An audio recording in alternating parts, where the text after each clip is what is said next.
Okay, people.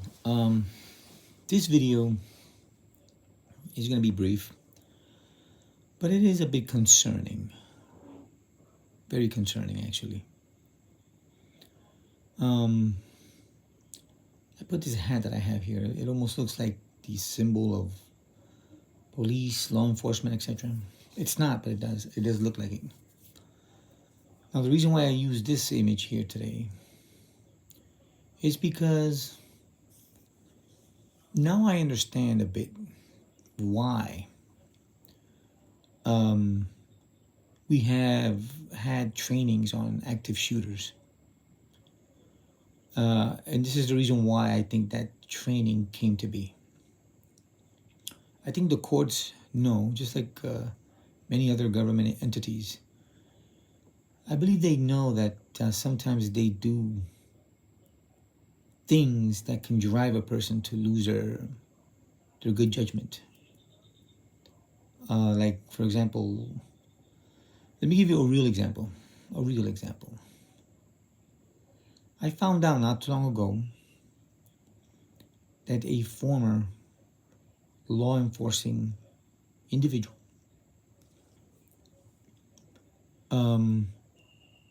he called a friend. He had to leave that workplace. I'm not going to say if he resigned or was terminated. He's just not longer there. But it's one of those two options, either termination or resignation. I'm not going to identify which of those two happened to him. But he did tell me personally that he had to call a friend and remove all the weapons he had in his home, because he was getting a lot of thoughts that he did not like. Now, he did not say what those thoughts were. I'm purely speculating that maybe, again, when it comes to the active shooter training, it could have been that, but not necessarily that. I don't think he wanted to harm himself. He does not sound like that type of person. He does not sound at all like, a mentally or emotionally weak person so as to hurt himself. I personally believe, again, and it's pure speculation, that maybe those thoughts came to mind of hurting somebody else, of hurting others. And again, it's pure speculation from my part, because this person did not tell me specifically what those thoughts were. But yeah, he had to surrender his weapons, his personal weapons that he kept at home for a while at a friend's, until he calmed down his thoughts. He calmed down whatever was bothering him. Now, this is a message to any workplace. You guys need to stop being jackasses when it comes to easily and readily getting rid of people or forcing people to resign, because there are people out there that cannot handle it. In my case, to be honest, I've never had, those intentions. I don't even have weapons. And to be honest, in my case, I pretty much love everybody there. Even the idiots in HR. I don't have any hatred. That's why I read the Bible a lot, because the Bible. I know people don't like the Bible because it condemns a lot of the things that are popular in society today. But I love it because it keeps a person under control. Not only from, immorality, but also from, unnecessary violence. Obviously, if I have to defend myself because somebody's trying to mug me or somebody's trying to steal something, personally, I would just say, hey, take my wallet, take whatever you want. Our life is not worth, whatever you have in your pocket. But if you have to defend your life, your existence, because you know the person's gonna take out a knife or a gun, you do what you can, obviously. But in my case, that's never been me at all. That's, to be honest, I've never even been in a fight. That's how peaceful I am. I remember wrestling with a friend back when I was like 11 in New Jersey, but that's the worst. And I remember occasions where I've had bullies come at me, but I just pretty much let them hit me. I blocked them. Again, when I was a child, not as a teenager. As a teenager, I always knew just keep away from that group of guys, and you can prevent any type of violence.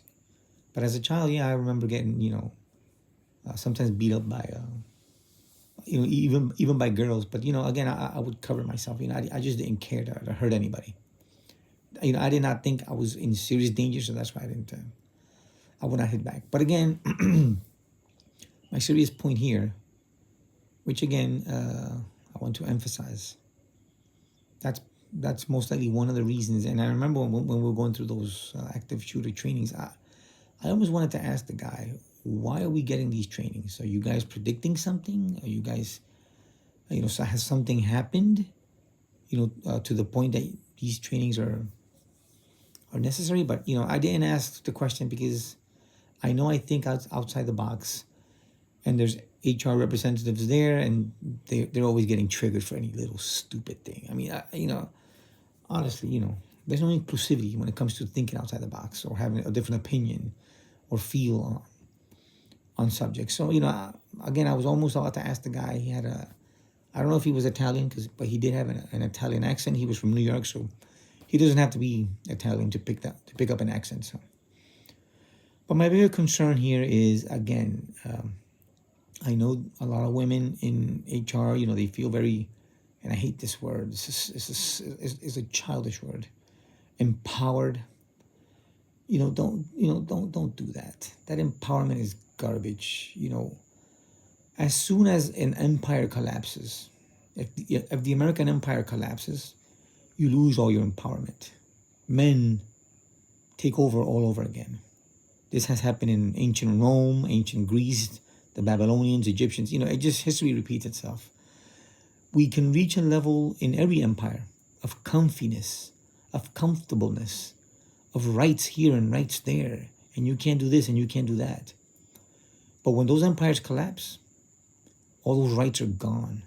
We even have a law called martial law in the United States, where a president can declare martial law and everybody loses all their rights. Just for you to see and hear the reality of what I'm saying. We only have rights to a certain extent. We have rights sometimes depending on on who's judging you or analyzing your situation, and how they're interpreting your so-called rights. So again, ladies in HR, be careful. Be careful with the stupidity of taking things, extremely out of proportion, because you guys may trigger precisely somebody going postal. I'm glad, he calmed down. I actually told him, a few things myself, but, that was already, he was already calm, reasonably calmed down. His weapons were already gone. The point is, again, this is what he told me personally of thoughts. He did not say what those thoughts were. I do not think they were of him harming himself. Again, based on the person and the character and the personality. If it was somebody else, I'd probably say, yeah, he probably was going to hurt himself. But the bigger concern for me is, again, yes, it's important to protect women. But in the end, you're protecting, for the most part, promiscuous women. Women that are not saints, women that are not innocent. And I think something has to come up. Something has to be created. Because, a lot of these females, again, like I mentioned before, they provoke guys in the hanky-panky nature, and then they pull back because they were looking for validation, or they were looking for validation and attention, because that's natural. That's natural in a woman. But the thing is, if a guy reacts, the bad way, which is, I want to be with you, uh, like like I believed happened with some of the people that I know have been removed from their slash resigned. Because again, when I talk, I'm not talking necessarily about me. I'm talking about the bigger subject, especially of other guys that have been removed from the federal workforce. In my case, like I mentioned before, I was terminated based on comments. That's officially what was written in the email that was sent to me by Giselle Rivera. It was the comments that I made on my work phone. It wasn't because of any of this. It wasn't because I touched inappropriately like Cancio did. It wasn't, with Jocelyn. It wasn't, because I offended anybody directly, like the gay community has done towards me, criticizing God and the Bible. And it was just comments that hurt nobody, according to Ray Rivera, hurt nobody. They were just private comments. So again, I'm defending others when I speak, and sometimes at the same time myself. I'm not gonna lie. But no, I did not touch anybody inappropriately, etc. The point is, again, you can, again, these people really need to be careful. They need to be careful, because you are removing people, you are hurting people's livelihood as a pimp, because like I said before, HR is the pimp department. You're protecting promiscuous women. I will say that to the day I die. And this does not apply to all women, but in my experience, it is almost most women, let's say, in my experience. And the point is, don't protect female genitalia and put in harm's way human lives. Listen to what I'm saying. You're protecting coochie at the risk of human life, at potentially risking human life. What's more important? Old used up coochie or human life? So again, HR people anywhere, let's start using our brains a little more. This is something very American. I'm going to be honest. Usually white men do this. It's usually white men that go insane and start, hurting other people, hurting ex-co-workers. Because, unfortunately, a lot of white males, I guess they don't have much going on in their lives or have a lot of emotional issues. I don't know. I just don't know, to be honest. But that's a very white thing. And I'm not racist by speaking the truth. I don't care if it even sounds racist. I just like facts. Honestly, I love facts. Even if they sound disrespectful or whatever, or politically incorrect, I don't care about those subjects. I don't care about those stupid labels. Truth is truth. Facts are facts. And that's what I live by. But again, let's not put human life in risk over, again, beat up coochie. I mean, seriously, I know it's not, I'm speaking like an adult and a 9-year-old at the same time. But this is the raw language that needs to be spoken. Because all this eloquent conversations that we have at Human Resources when it comes to policy and canons and all that crap, again, a lot of babble with very, very little real resolutions. And you're risking something to really seriously go wrong. Use your brains and not your emotions to try to find a real solution to the promiscuity of women provoking men, but then the men are out of a job and potentially endangering coworkers or ex-coworkers. Again, use your brains, not your emotions. And I know there's probably laws and policies and canons that are feminist, in my opinion, Me Too driven by, again, emotional creatures that don't understand the full spectrum of human nature. Like I mentioned before in a previous video, when it comes to women's bad behavior, that's understudied. And that creates an imbalance that can create a lot of problems. Well, till next time.